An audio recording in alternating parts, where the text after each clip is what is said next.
और खबरों की शुरुआत करते हैं आज की बड़ी और अहम खबर के साथ। जम्मू कश्मीर से दफा 370 हटाने के खिलाफ दायर अर्जियों पर सुप्रीम कोर्ट में समाअत जारी है। आज छठे दिन की समाअत हो रही है। चीफ जस्टिस ऑफ इंडिया की सदारत में 5 रुकनी आईनी बेंच इस मामले की समाअत कर रही है। उधर आज पीपल्स कॉन्फ्रेंस के सदर सजाद गनी लोन सुप्रीम कोर्ट पहुंचे।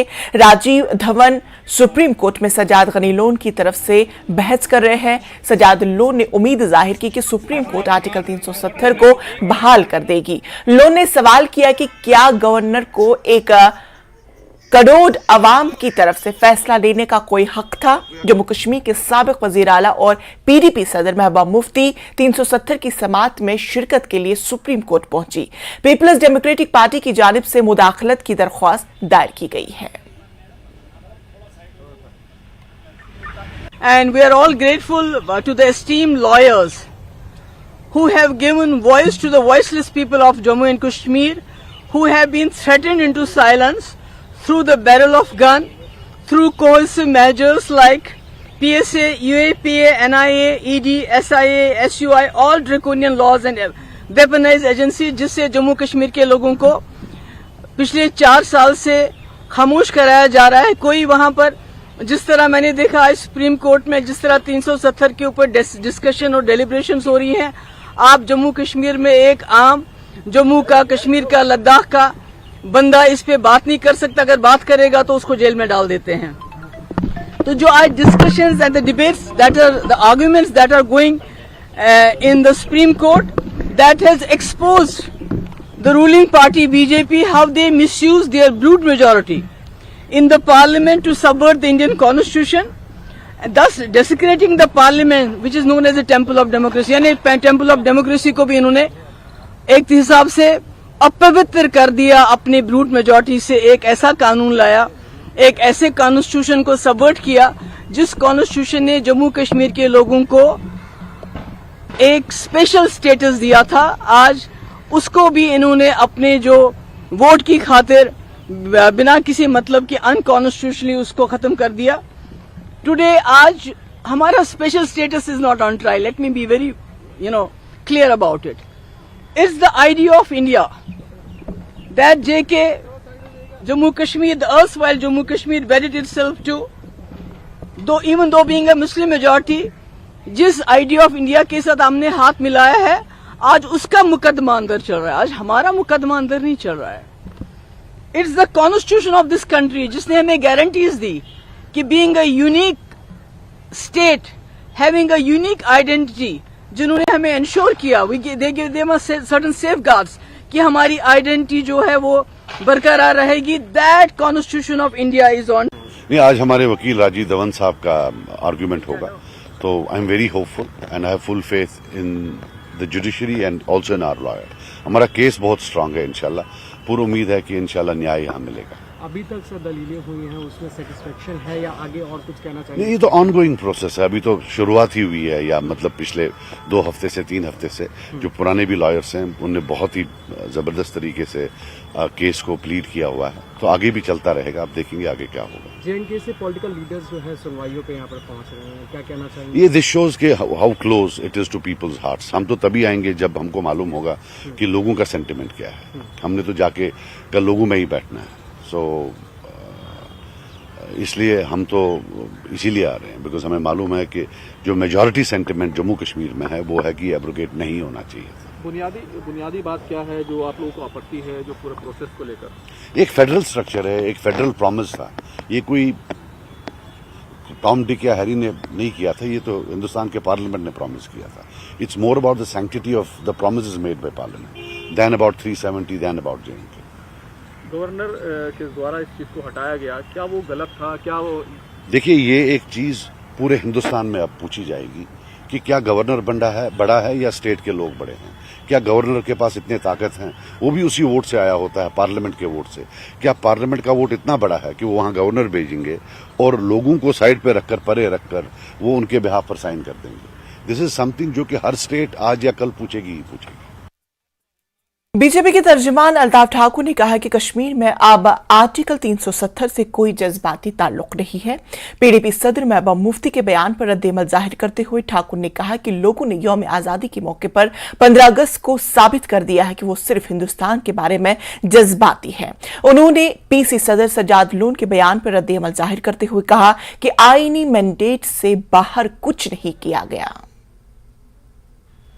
कश्मीरियों को दुख होता, तकलीफ होती कि 370 ख़त्म हो चुका और 370 चली गई, तो कल शायद आप नहीं देख पाते थे कि पिछले 3 दिनों से जो तिरंगा रैलीज हर गांव, हर शहर, हर गली, हर नुक्कड़ में निकल रहा, तो शायद ऐसा नहीं होता।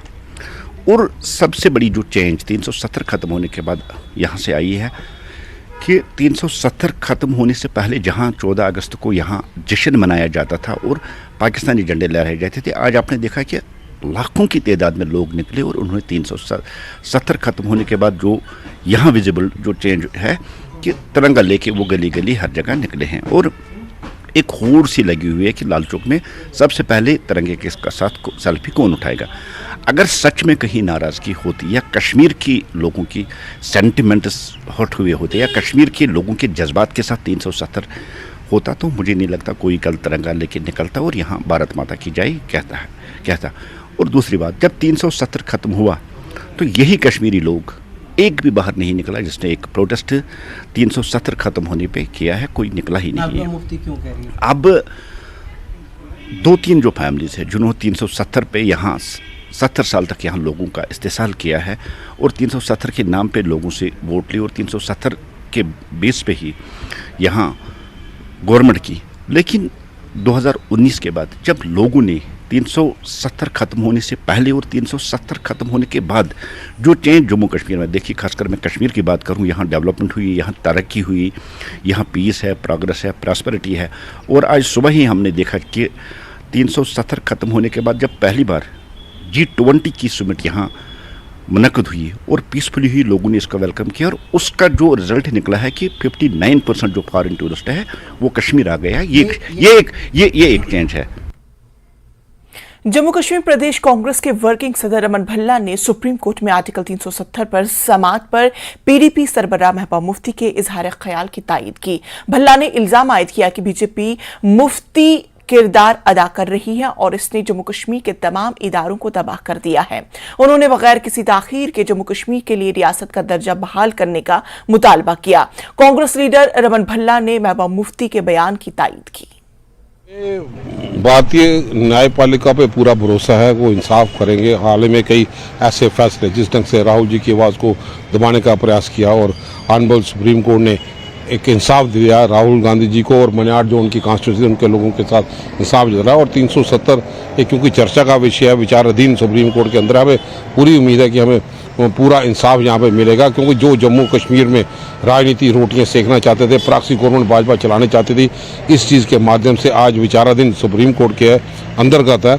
और जम्मू कश्मीर में रियासत को ख़त्म करके यूटी को में कन्वर्ट करके गवर्नर की जगह एलजी साहब को बिठा के मैं समझता हूँ जम्मू कश्मीर के अवाम के साथ भाजपा ने इंसाफ यहाँ पे नहीं किया। अब गुहार जो क्योंकि सुप्रीम कोर्ट में लगी है, हमें पूरी उम्मीद है ऑनरेबल सुप्रीम कोर्ट किस ढंग से सबके लोगों के वकीलों का पक्ष को बाद में ध्यान में रखते हुए जम्मू कश्मीर के अवाम को इंसाफ देगा, ताकि जम्मू कश्मीर का अवाम जो नज़रें लगा के बैठा है कि ऑनरेबल सुप्रीम कोर्ट उनको इंसाफ दे। और इंसाफ के लिए हमें यही उम्मीद है कि भारतीय न्यायपालिका पूरा इंसाफ जम्मू कश्मीर के अवाम के साथ करेगा। और 370 तोड़ने के बाद रोज़गार तो मिला नहीं, सिर्फ रिक्रूटमेंट स्कैम मिले हैं। कोई इंफ्रास्ट्रक्चर बड़ा डेवलपमेंट करने के लिए यहाँ पे नहीं आया। लोगों की विधवा पेंशन ख़त्म कर दी, ओल्ड एज पेंशन ख़त्म कर दी। 12वीं के पास बढ़ने वाले बच्चे वो दर दर की ठोकरें यहाँ पे कर रहे हैं। हर लिहाज में कोई जम्मू में इन्वेस्टर अभी तक यहाँ पे नहीं आया। आज तो 4 साल की बरसी 370 तोड़ने के बाद यहाँ पे हुई। लोगों को हर जगह पे इंसाफ कहीं नहीं मिला। रिक्रूटमेंट स्कैम बड़ा तेज़ी से आए और 3500 स्कूल से ज़्यादा इन लोगों ने यहाँ पे जम्मू कश्मीर में बंद कर दिए। जो मंशा मनमोहन सिंह जी थी कि रोड स्टेप पे, डोर स्टेप पे लोगों के साथ इंसाफ हो, बच्चों को तालीम हासिल कर पाए, आज उसकी धज्जियाँ भाजपा ने यहाँ पे उड़ाई हैं। तो नाज़रीन, खबरों का सिलसिला जारी रहेगा, लेकिन फिलहाल रुकेंगे यहाँ पर एक छोटे से वक्त। ब्रेक के बाद फिर से आप सभी का इस्तकबाल। शिवसेना डोगरा फ्रंट ने कश्मीर पर सियासत करने वाले कश्मीरी सियासतदानों के खिलाफ एहतजाजी मुजाहिरा किया। उन्होंने कहा कि लोगों ने कौमी परचम को गले लगाकर हिंदुस्तानी कौम से मोहब्बत का इजहार किया। अशोक गुप्ता ने मीडिया से बात करते हुए कहा कि इन तमाम लीडरों को जमीनी हकीकत को देखने के लिए ऐनक पहनने की अशद जरूरत है। लोग अमन और खुशहाली को पसंद करते हैं, जिसकी वजह से वो इस दिन को मनाने के लिए बाहर निकले हैं। उन्होंने मजीद कहा कि पाकिस्तान में मौजूद अस्करियत पसंदों के खानदानों के अफराद ने यौम आज़ादी के मौके पर अपनी छतों पर कौमी परचम लहराया। उन्होंने जोर दिया कि इस तरह का नुक्ते नजर हिंदुस्तानी जमहूरियत में कोई जगह नहीं है। शिवसेना डोगरा फ्रंट ने इन बातों का इजहार तशक्कुर किया। आगे बढ़ते हैं। जियोग्राफी सूरत हाल की वजह से पहाड़ी जिला रामबन में बागबानी का शोबा आम लोगों को अपनी तरफ रागिब नहीं कर सका है, लेकिन अब पढ़े लिखे नौजवान खेती बाड़ी से जुटकर अपने और दीगर लोगों के लिए रोजगार के मौके तलाश कर रहे हैं। बनिहाल के चमलास इलाके से ताल्लुक रखने वाले 33 साल नौजवान जुबैर अहमद सुहेल ने अमर सिंह कॉलेज श्रीनगर से ग्रेजुएट करने के बाद शोबे ज़राअत में रोजगार हासिल करके नौजवान नस्ल के लिए एक मिसाल पैदा की है। पेश है ये खास रिपोर्ट।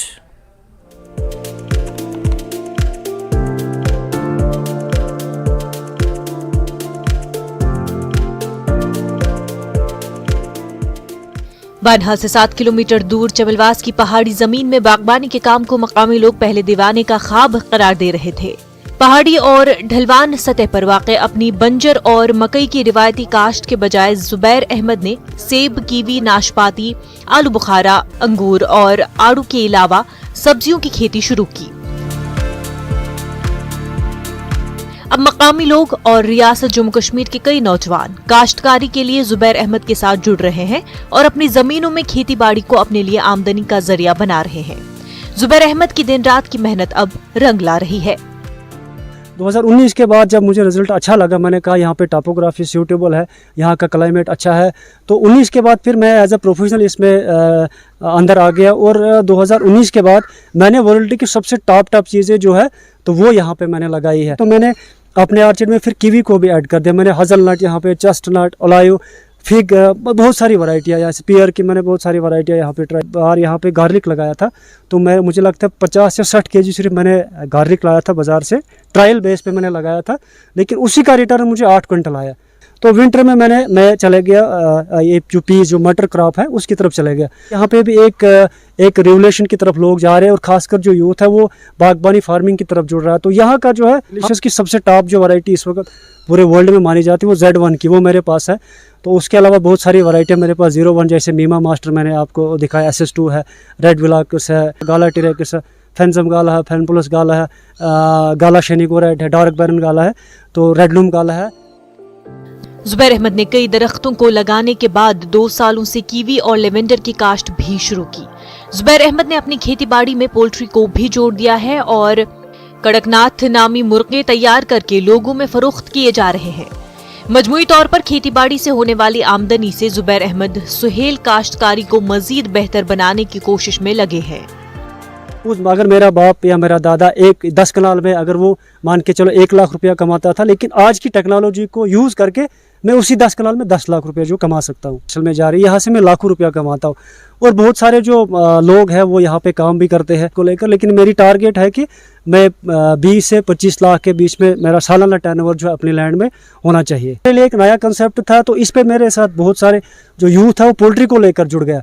अगर पहले हार्टिकल्चर से था, फिर एग्रीकल्चर से था, तो फिर पोल्ट्री के मतलब वो भी बहुत सारे जवान जो है पूरे जम्मू कश्मीर से फ़ोन आने लगे कि हम पोल्ट्री के ऊपर काम करना चाहते हैं। खुद रोजगार की कोशिश में खेती बाड़ी से जुड़े जुबैर अहमद के काम की डिप्टी कमिश्नर रामबन मसरतुल इस्लाम ने कई बार ट्वीट के जरिए हौसला अफजाई की है और डिप्टी कमिश्नर रामबन के अलावा हॉर्टिकल्चर और एग्रीकल्चर के जिम्मेदार भी उनकी कामयाब कोशिश को देखने और रहनुमाई के लिए जुबैर के फार्म का भी दौरा कर चुके हैं। नई जहत में नए टेक्नोलॉजी के साथ अपना जो बागबानी या एग्रीकल्चर और हार्टिकल्चर सेक्टर में और पोल्ट्री सेक्टर में काम करना शुरू किया। अपने बलबूते पर अपने घर में, अपने गांव में बैठकर, तो इन्होंने बहुत मतलब पढ़ा लिखा ग्रेजुएट नौजवान होने के बावजूद उन्होंने इस को अपनाया। ये एक मशाल राह है नौजवानों के लिए। वो नौजवान जो इंतज़ार कर रहे हैं कि नौकरियां मिले, तो उनके लिए एक मशाल राह है। तो इसमें सरकार की जिम्मेदारी बनती है कि वो अपनी जो स्कीमें हैं उनको मज़ीद आसान बनाएं ताकि ये लोगों तक पहुंच जाए और लोग इसका फ़ायदा उठा सकें। मैं मोहम्मद तस्कीन, न्यूज़ 18 के लिए बानीहाल से। न्यूज़ 18 JKLH की खबर ने एक बार फिर अपना असर दिखाया। पुलवामा श्रीनगर रोड की खस्ताहाली की खबर नशर होने के बाद जिला इंतजामिया पुलवामा और महकमे RNB ने नोटिस लेते हुए शाहराह पर मैकडम बिछाने का काम अमल में लाया। मकामी लोगों ने DC पुलवामा और महकमे RNB के अलावा न्यूज़ 18 JKLH का शुक्रिया अदा किया। पुलवामा श्रीनगर रोड की हालत काकपोरा के मकाम पर काफी खस्ता थी, जबकि ड्रेनेज निज़ाम न होने की वजह से भी अक्सर बारिशों में सड़क ज़ेर आब आया करती थी। हालांकि पुलवामा और शोपिया अजला को श्रीनगर मिलाने वाली ये अहम शहरा है, लेकिन इस खस्ताहाली इस पर सफर करने वालों के अलावा मकामी लोगों को काफी दिक्कतों का सामना करना पड़ रहा था। सड़क की खस्ताहाली की खबर न्यूज़ 18 पर नशर होने के बाद DC पुलवामा की जाती काविशों से इस पर मैकडम बिछाने का काम शुरू कर दिया गया। ये रास्ता जम्मू कश्मीर में एक दूसरा बड़ा हाईवे है जो पूरे कश्मीर को हिंदुस्तान के दूसरी रियासतों से मिलाता है। इसकी अहमियत Mughal road, Shopian road, Pulwama road यही कहलाता है। इसकी अहमियत इसी अंदाजे से होती है कि ये इस निस्बत से हमारे कश्मीर वादी का दूसरा बड़ा हाईवे कहलाता है। ये जो एरिया था जिसमें आपको ये परेशानी दिख रही है, इसमें ये this portion mainly remains water logged, क्योंकि इसमें ड्रेनेज का कोई सिस्टम था नहीं। तो हमने अभी इसमें क्या सोच के रखा कि हमने वहाँ से ड्रेन भी बना रहे ताकि पानी भी निकल जाए। तो इंशाल्लाह ये काकपुरा चौक तो हम इस सेक्शन में कंप्लीट करेंगे। तो बाकी का जो बाकी पोर्शन रह जाता है पुलवामा टू पामपुर रोड जो है, हमने उसको एडिशनल CNT में रिस्ट्रिक्ट किया हुआ है। जो ही वो उसकी टेक्निकल सेक्शन के लिए हमने भेजा है, जो ही वो हो जाएगा तो इंशाल्लाह हम बाकी पोर्शन भी इंशाल्लाह उठाएंगे। अगरचे गवर्नमेंट ने इस साल प्लान में नहीं रखा गया था, ताहम रोड की खस्ताहाली को लेकर न्यूज़ 18 ने जो खबर नशर की है, उसके बाद प्रायोरिटी पे महकमा RNB ने इस पे काम शुरू किया है और मैग्डमाइजेशन का जो है काम वो शुरू किया गया। साथ साथ में जो पानी का खारिज सिस्टम नहीं था इस पे, तो उस हवाले से ड्रेनेज निज़ाम भी इस पे शुरू किया गया है, उस पर भी काम शुरू किया गया है। तो यहाँ पर लोगों का मानना है कि लोगों ने इस हवाले से न्यूज़ 18 और महकमा RNB के साथ साथ जिला इंतज़ामिया का शुक्रिया अदा किया है। साथ साथ उनका ये भी मानना है कि पूरी जो श्रीनगर से लेकर पुलवामा तक ये रोड है, इस पर जहाँ पर भी खस्ताहाली है वो उसको दुरुस्त करने की ज़रूरत है। बिलाल खान, न्यूज़ 18, काकपोरा, पुलवामा।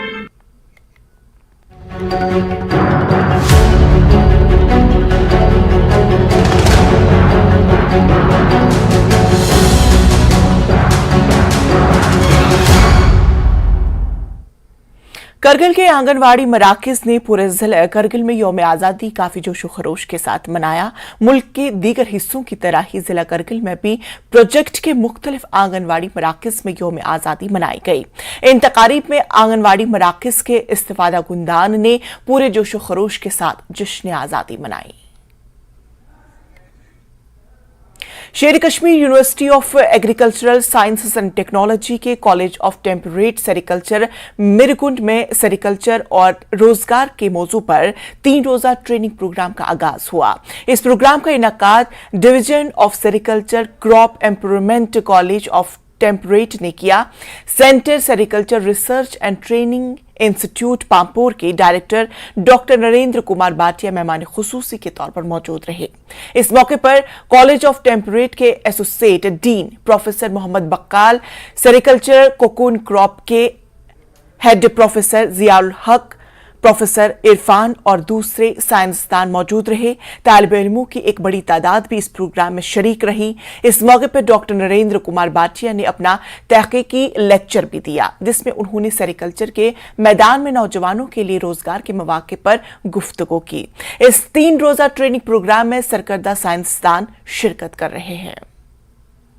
2 के नाम से एक बड़ा ही बृहद रेशम उत्पादन को बढ़ाने के लिए जो एक प्रोग्राम है वो लॉन्च हो चुका है। जितने भी राज्य हैं उनको जो उनका हिस्सा है, जो प्रोजेक्ट के हिसाब से जो उनका एलोकेशन है उसको भी जारी कर दिया गया है। जैसे हमारा बढ़ेगा उसके लिए प्लांटेशन बढ़ानी है, उसके लिए रेशम कीट बीज की आवश्यकता होगी। तो जो हमारा सीड सेक्टर है इसमें हम जो है प्राइवेट पीपीसी मोड में, प्राइवेट पार्टनरशिप के मोड में भी हम काम कर सकते हैं। तो बीएससी सेरिकल्चर के बच्चे इस वक्त अब ख़त्म कर रहे हैं अपनी डिग्री, तो इसके बाद ये रोज़गार की तलाश में होंगे। तो इसके लिए हमने ये 3 दिन का एक ट्रेनिंग प्रोग्राम रखा कि sericulture and avocation for employment generation. Sericulture से कैसे एम्प्लॉयमेंट जनरेशन हो, क्योंकि आजकल नौकरियां नहीं हैं, हो सकता है ये खुद अपना एक एंटरप्रेन्योर बने और अपनी एक इंडस्ट्री चलाएं। तो ये बच्चों को हम बता रहे हैं कि आप यहाँ डिफरेंट स्कीम्स के तहत आप मलबेरी नर्सरी मलबेरी की गार्डन बना सकते हैं, जहाँ पे आप दूध के दरख्त उगा सकते हैं और बाद में वो बेच सकते हैं। आज का ये जो प्रोग्राम। तो नाज़रीन, न्यूज अपडेट एट 4 में आज फिलहाल इतना ही। दीजिए इजाजत, मगर मजीद खबरों के लिए आप बने रहे न्यूज 18 JKLH के साथ। आदाब।